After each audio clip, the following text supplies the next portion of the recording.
mode.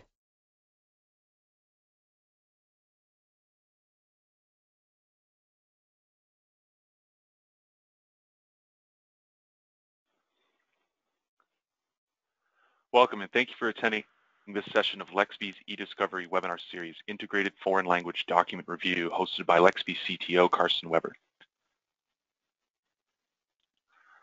Our eDiscovery webinar series takes place once a month, and we cover a wide variety of relevant issues related to litigation technology and legal document management.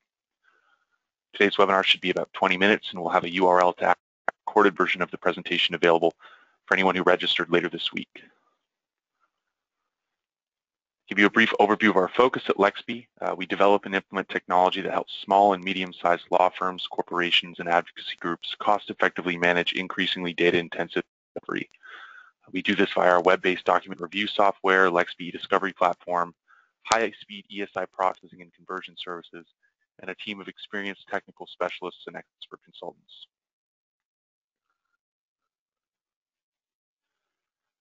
If during our webinar there are any questions that you have or any technical issues being experienced, please email them to webinars@lexbe.com and we will be sure to follow up. Before I turn things over, let me tell you a bit about Karsten. As mentioned, Karsten is CTO and co-founder at Lexbe and spearheads the development of our eDiscovery technology. Karsten brings a wealth of experience managing complex software development in a variety of fields and as an expert witness consultant with the Lumen Expert Group. He holds an MBA from the University of Texas and a master's in engineering from the Danish Technical University. And with that, here's Karsten with Integrated Foreign Language Document Review.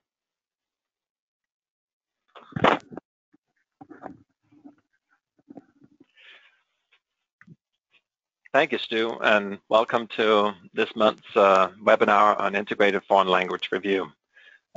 Quick overview, we're going to go over what drives the foreign language review, the type of reviews that we have, the importance of having a single record for both the native and the translated document, as well as the benefit of having an ability to search across languages.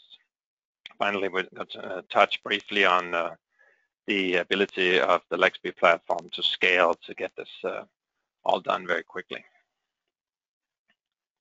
Let's start out by looking at the big data challenge. As you all know, the amount of data is rapidly increasing. It's increasing exponentially. It's easy to think of the information technology revolution as something that happened over the last 20 years, and now finally it's going to settle out and sort of be status quo for the next 10 years. However, reality is that we're probably still at the beginning of it, and things are going to continue to grow exponentially. And as that grows, not only does the amount of data generated grow exponentially, but also it becomes more and more common to see cases that will then go across geographic boundaries and therefore across different languages. So one of the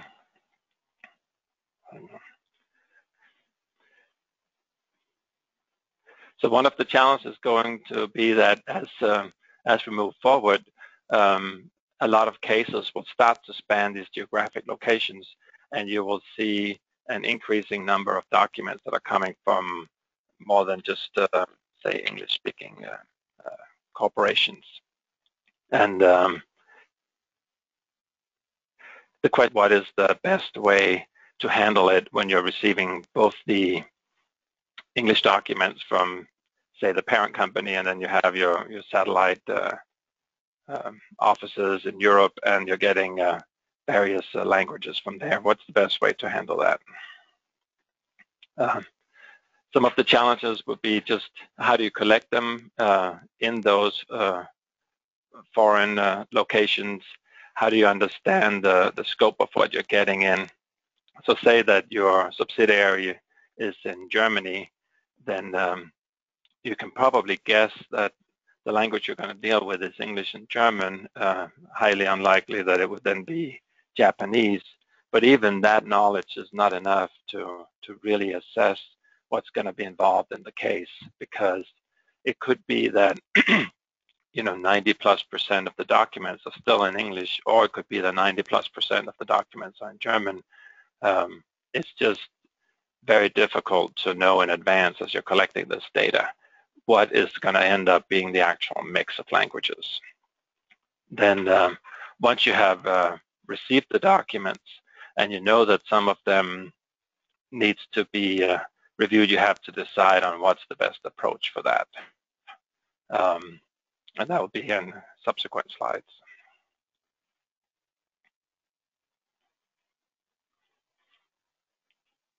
But before I talk about that, let's talk about some of the issues that tend to creep up in traditional approaches.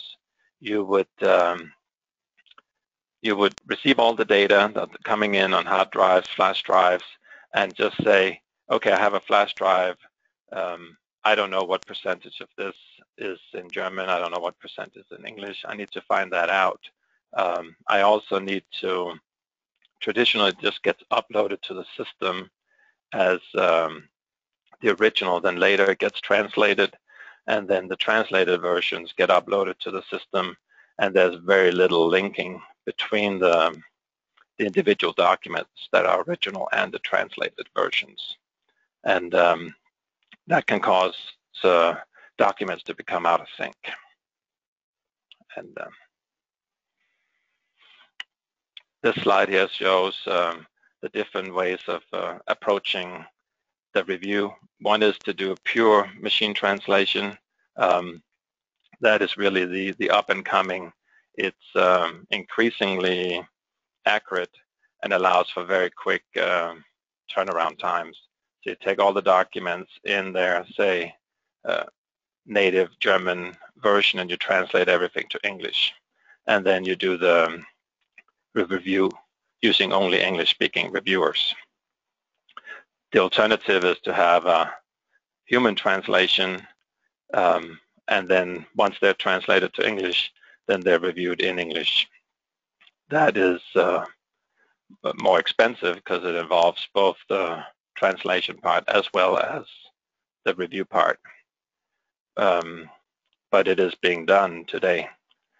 And then the last option would be to review directly in the foreign language.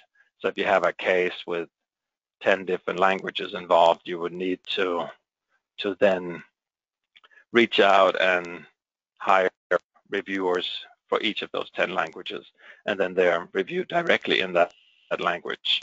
And that can be not only expensive, but it can also be very difficult to manage in terms of just the practicality of finding and hiring and paying the reviewers in each of those countries.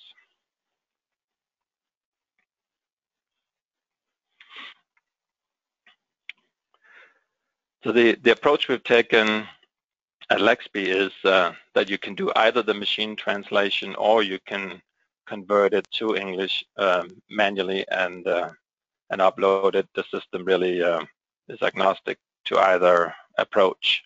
But then once you have it translated, we'll be able to put it in the system in a way that you can very quickly switch between the original language and the English translation of the same document by simply clicking on the different tabs you want to look at. It also allows you to have a single record in which, when you're changing a designation such as privilege for the document, it will change it for both versions, both the original and the translated version at the same time. And we'll see that in this following slide. So traditionally, that's not the case. Traditionally, you will have original documents uploaded to a review platform as represented by the left column, where in this case, the original one has the first two documents. Let's call them 1, 2, and 3 in this column. So 1 and 2 have been marked as not privileged, and then the third one has been marked as privileged. And then in the second column, 1, 2, and 3, those are the corresponding translated documents. And as you can see on the first one, the translated version has been marked non-privileged, which is correct, just the original. The second one has been marked privileged, and the third one has been marked privileged as well. And as you can see, because they are separate in the system, it is now possible to get into this situation where the translated version has, let's assume correctly, been marked as privileged, but the original is still left as non-privileged.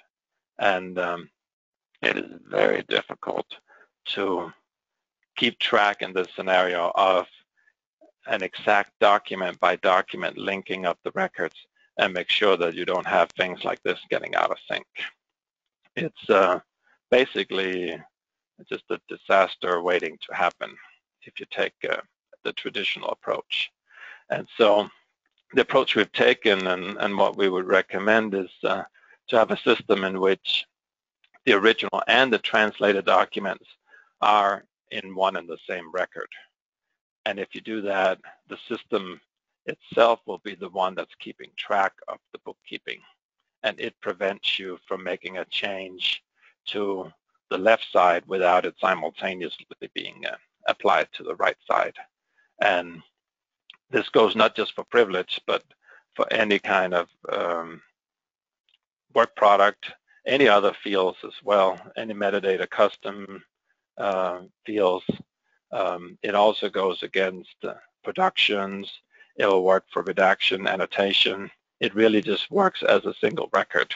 And that is, excuse me, that is one of the key points of this presentation, is really the benefit that you get from having it in a system that allows for a single record to keep track of both versions.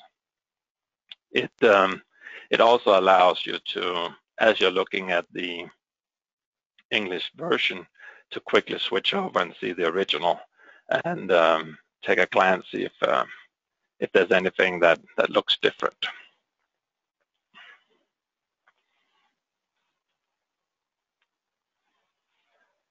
Another benefit of having it in a single record is in the FlexP Discovery platform, we index both the original document as well as the translated document. And what that does is when you then go into your case and you search for a certain word, as shown here, if you search for the office building, well then it will pull up all of the documents that have office building, including any, in this case, German documents, Büro Baude, which will also be returned as there was a hit on office building. But you can also search directly for the German word, Büro Baude, and it will pull up the exact same record, and it will have the office building. So you can really search in either language, and it will return the same record. And that is a huge benefit if you have a litigation that involves both attorneys on both sides of the language. So the English-speaking attorneys can search for the English word, and the German-speaking attorneys can search for the German word. And if they make a change to any of the records, it will go across both the translated and the original document. We took this one step further and allowed for the same kind of searching to go across concept search. So you can actually search for the English words, and you'll get the German concept search equivalents.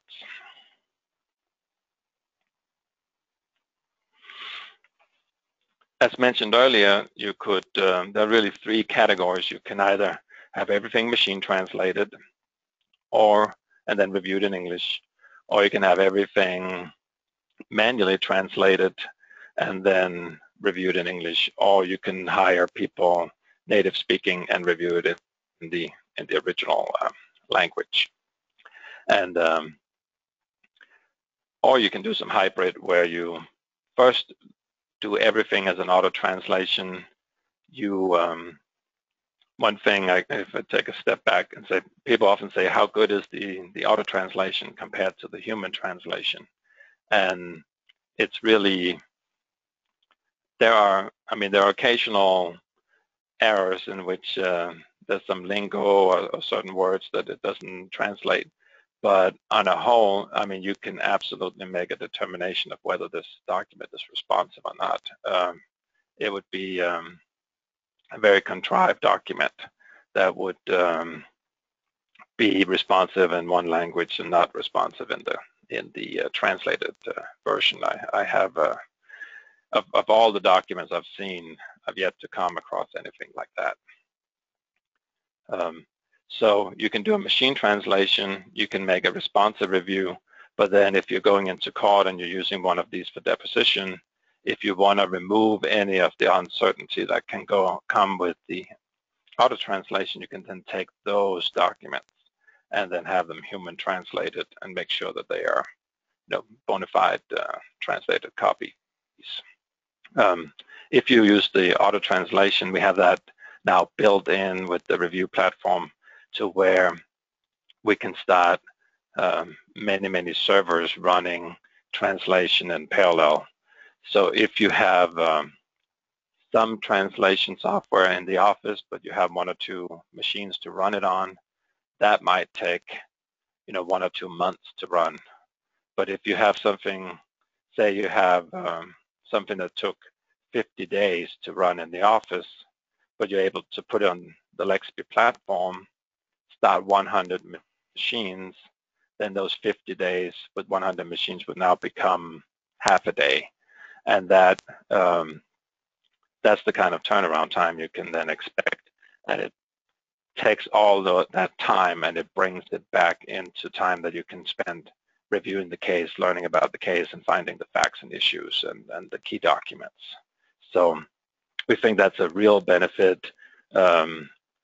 The human translation still has its place, but it's very difficult to scale it in the same way that you can with the auto translation. So in summary, we believe that the key benefit of an integrated language review is that we allow a single relationship between the original version and the English translation of the same one. You avoid the risk of having documents get out of sync to where one is marked privileged and the other version, either the translated or the original, is not marked privileged, and therefore you accidentally produce it. We think it gives superior support for review teams to collaborate within a single platform. Also, the search in any language to find the same documents we think is unique, and the fact that that also works across concept search. So overall, we believe this approach we've taken will reduce time and expenses of the foreign language review, and you'll be able to apply our scalable solution to reduce turnaround time and therefore increase the time that you have to look at the documents and review the documents and meet your ESI deadline.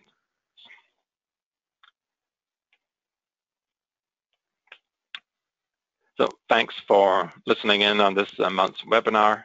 And again, if you have any information about what you heard today, please contact us at webinars@lexbe.com or contact Stu directly at stuvandusen@lexbe.com. Thanks again.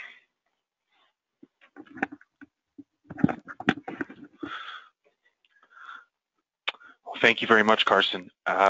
Again, as Karsten said, if you have any questions or you're interested in learning more about predictive coding,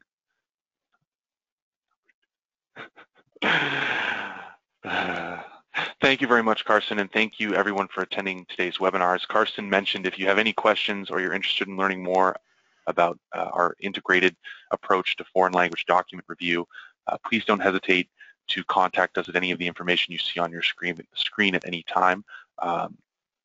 You can also visit us at www.lexbe.com to learn more.